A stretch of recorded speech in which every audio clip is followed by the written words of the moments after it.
Okey, ni kepihan dia, tengok ni. Nampak? Dia dah pecah dah. Lepas tu dia leaking minyak hitam pada bahagian sini. Okay, hari ni kita ada sebiji pesona. Okey, orang ni datang dengan masalah leaking minyak hitam. Okey, bila kami check, masalah dia berpunca dari dia punya onsam bawah ni. Okey, kat mana leaking dia? Kat sini. Tengok sini dia dah pecah dah pada tempat trik minyak hitam ni. Ni trik dia pernah loose. So ada kedai yang dah buat trik baru lah. Tapi lama kelamaan bila dia asyik tukar minyak hitam, buka ikat, sampai tahap dia dah patah terus dah. Dia dah hancur macam ni. Okey, ni kepihan dia, tengok ni. Nampak? Dia dah pecah dah.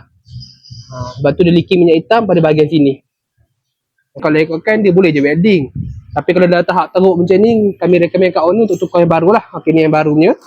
Yang original Protonnya. Okay. So pesanan je lah. Sebab waktu kita nak ikat nut pada minyak hitam ni, sebolehnya jangan terlampau ketat lah. Boleh kuat tapi agak-agak. Sebab lama kelamat kan dia akan jadi macam ni lah. Loose, pecah. Okay, so siapa ada masalah macam ni, dia cari kami dekat kedai Busy.